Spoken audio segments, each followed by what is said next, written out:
Ha? Nabalaka man mo diha. Oh. O sa Mga maka, seremolya gi. Ha?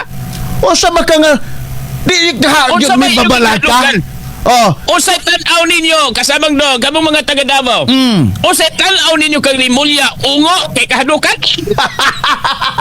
Ikaw na Usay ngayon. tan-aw ninyo kay rimulya. Ikaw na ngayon.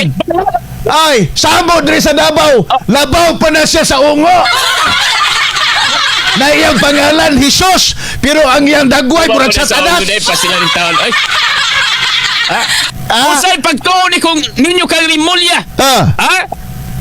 Mga murag igingon ni General Torre Cadeto. Ah. Pangit.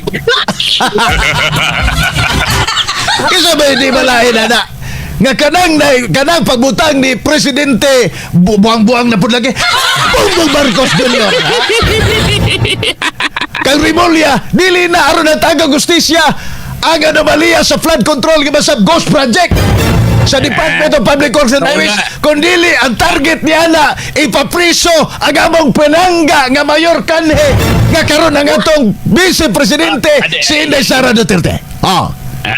Anong kinahanglan pa man ipakulong ni Rimulya nga nakulong naman ito sa Hague, Netherlands kay ingon ko si Rimulya kami ang korte kami na mo interpret aning kining warrant of arrest sila na daw wala na kulong dito si kaning Pangulong Digong lagi onya sabihin yung kay kahadlok si Inday makulong si Inday makulong mao nay target ana ayaw to ana Arimin Butuan ayaw to ana nga kanang YC Credcao diha. Buti pasabot ana.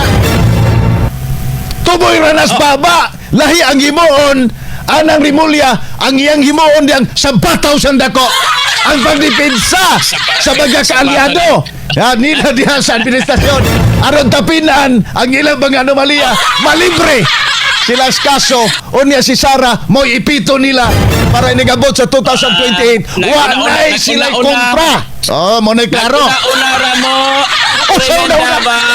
Usay una sa psychological natural advanced thinking may permanente kay para nga nigabot sa panahon di may kapanggilam oga ka na ang mga atake baka depensa baka kita nabig sa bataw ga diskarte naku alam mo niya mga nabawin niya saman nanay pong na Android lang mo na Android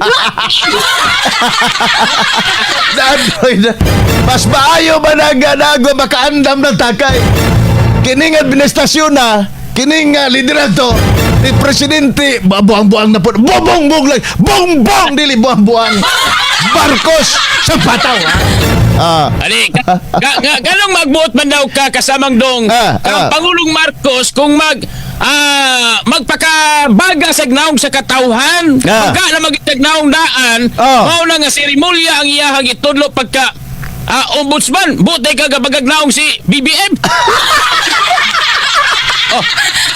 wala ba kisa man tayo magbuot in tao niya unta ang iyang ibutang diha kanang dilipod kadudahag pod ang iyang track record for the first time Arimin Butuan magbuotay ka Arimin Davao magbuot na kang Presidente Marcos kung wa say delikadisa sa katawhan tanawa tanawa for the first time ang ombudsman nakabaton o hippie nga politiko Radyo Joel gadaghan pagyod og mga kabanay nga naa sa posisyon sa gobyerno magbuotay ka kasamang do dili ba na ngalong imo maginunhan ngalong imo punaon si BBM magbuotay ka nga himuon ni BBM ang ombudsman nga impartial na mao na gusto nga mahimong impartial ang ombudsman mao na si remote maging butang dia magbuot ka kang Pangulong sa wisdom ni Pangulong Marcos na bay wisdom si Pangulong Marcos kasama mo gani no na bay wisdom mo gani no nga magsigirag tingsi no asa may wisdom dia ultimo gani pagsulti sa wisdom gihapon ka sa publiko di gani magkadimao ang mga punto sa bataw